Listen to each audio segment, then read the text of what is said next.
This video is brought to you by Blessed Be God Boutique, maker of Catholic fashionable apparel, handmade accessories, and more. There's a lot of talk about the Synod on Synodality being a de facto Third Vatican Council.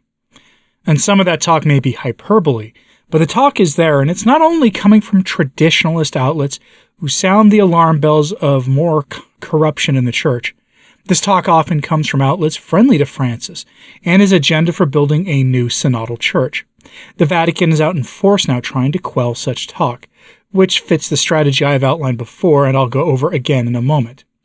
This is, according to the most senior prelates in Rome, a continuation of Vatican II, a taking to its logical conclusion everything Vatican II sought but couldn't achieve in its day.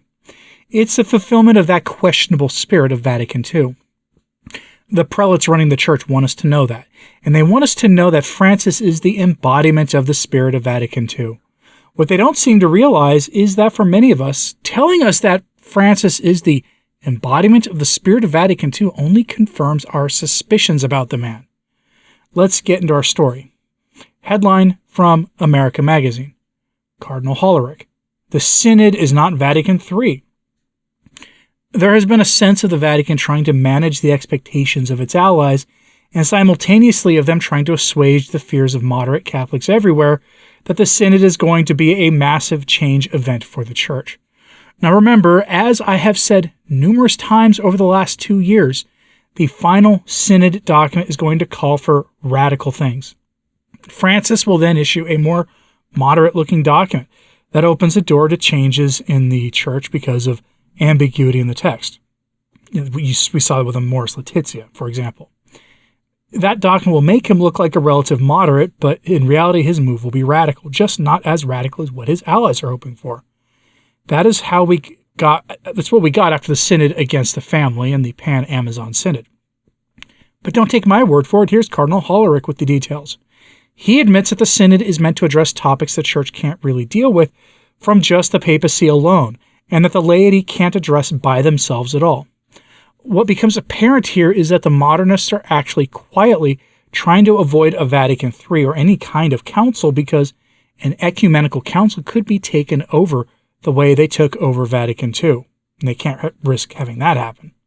Quote, Cardinal Hollerich went on, the right, meaning traditionalists, are frustrated already because there is a synod open to addressing issues like that. And some words make them angry, so that they react against the words without looking at what has been said with these words, and how it has been said. And there will be a left who want a change of the Church in its doctrine, but that will not happen. Significantly, however, the Cardinal foresees that, quote, there will be a change in the way of treating the topics, and that synodality may be a way to overcome the divisions on contentious issues. How can a body like the Catholic Church make decisions? Just from above, it's very difficult. Just from below, it's nearly impossible. So we need a new way of decision-making, and I think we should have the tools in the Synod for this, he said. However, he added, this does not mean that all the differences get evened out. I mean, it would be very naive to think that people come out and share the same opinions about all the topics in the Church. But you can accept that your sister or your brother has a different opinion, and you can be in deep communion with them. Cardinal Hollerich said he had seen several examples of this in the continental assemblies. According to the Synod's working document, shared questions and shared tensions have emerged worldwide during the first 2 phases of the Synod process. Cardinal Hollerich remarked, tensions can be very fruitful. If we are afraid of tensions, we cannot have any more nowadays because whatever you say could create more tensions. But we have to walk together as a church. We have to answer the call of God. Where does God want the church to go? And if the church moves, it will be like the Exodus. There will be some very dire moments. There will be tensions, of course. But that's part of the way. End quote. Cardinal Hollerich is one of the chairmen of the Synod of Synodality, by the way. And he goes on to describe how this is really not a Vatican III situation at all, but is instead the fulfillment of Vatican II. And here's the thing. Trads have been saying this for years. The Synod on Synodality isn't the first synod to seriously veer off into bizarre territory. Vatican II honestly opened the door for this, especially in the call for what the Council Fathers called a permanent aggiornamento, which is just a fancy way of saying a permanent season of change in the Church. Change without end. That is what we would call a constant, ongoing revolution in the Church. But they never ever use words like revolution. Instead, they talk about new springtimes in the Church and new advents and all that nonsense. But the spirit of Vatican II is what is critical here. That spirit is the spirit of revolution, and it permeates everything in the conciliar church today and has since the 1970s, with some small periods of breaks here and there. Case in point, the nuncio to the U.S., soon-to-be Cardinal Christophe Pierre, has confirmed what most of us in traditionalist media have been saying for years, that Francis is the living, breathing embodiment of the spirit of Vatican II. Do you remember when people used to use the term Spirit of Vatican II in a negative way? Now the establishment hierarchy seems fine with that terminology, which is most curious. Headline from the National Catholic Reporter. New Cardinal Pierre, Vatican's U.S. ambassador, says Pope Francis filled with the spirit of Vatican II. One wonders what that spirit is precisely. Is it a spirit in the sense of a philosophy and a sort of mood born from the council? Or is it a spirit in the literal preternatural sense? We'll go over that in a second. Cardinal Pierre is asked if the Synod is working and his thoughts on Francis, and here are his responses. From the article, quote, "First and foremost, I think the Synod is synodality. The Synod is really something which is from the deep intuitions of the Holy Father. Pope Francis is really the Pope for today. He has the gifts of the Holy Spirit to guide the Church, and he has analyzed very well the situation of the world today. It is a world which is interconnected, but also a world which is separated. The separation works at every level, in the families, in the communities. Consider the political life of this country, meaning the United States. Instead of trying to build the country together, we separate ourselves. We fight constantly. There is a polarization which is very unhealthy. This kind of polarization is not just here, it's all over the world. It is a sign of the times. The point is precisely that, as the Pope says, in this particular world which is divided and polarized, we need to work together. We should not reproduce the evils of society. The temptation is to be a worldly church. On the contrary, we should be a sign of unity, but not in an artificial way. There is an anxiety even among the bishops, among the church, to resolve the problem immediately.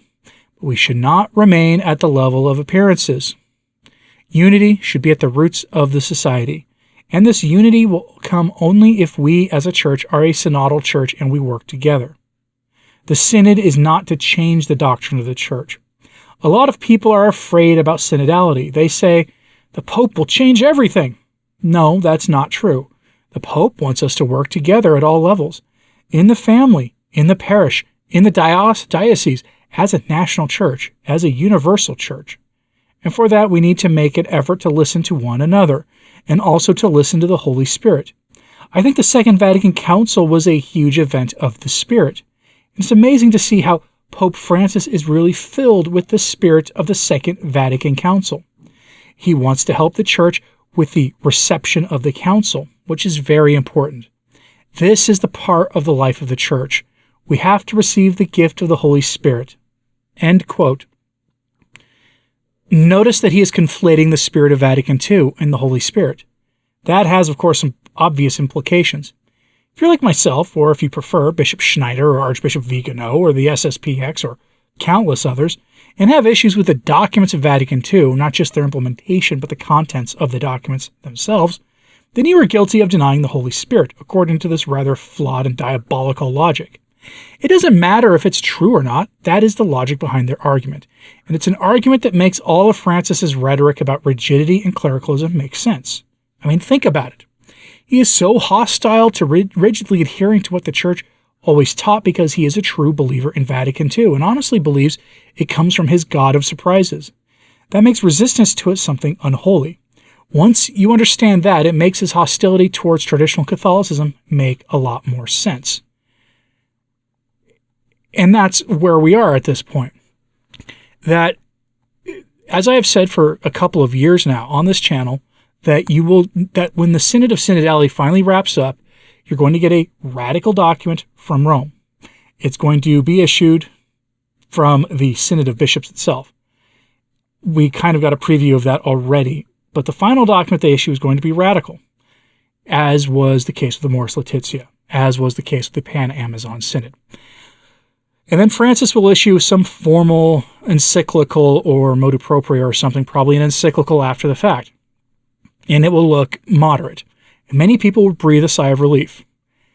And then out of the woodwork will come reports from people who very carefully read it and go over the footnotes and every other thing. And they will find the radical elements wrapped in ambiguity, which has been his method since the beginning. That is what we're going to see. And nothing that Cardinal Christoph or Cardinal Hollerich said there has changed my mind on that. So, you're probably not going to see a big declaration about the James Martin sin being changed at the Synod on Synodality from Francis himself. You're probably not going to see a big change on women's ordination. But you may see something in the footnotes that allows for the door to be opened. But I'm curious what you think about this, so let me know in the comments what you think is coming. And like and subscribe if you haven't, it does help. So to sharing this on social media, that helps a lot too. And as always, pray for the church. I'm Anthony Stine. Ave Maria.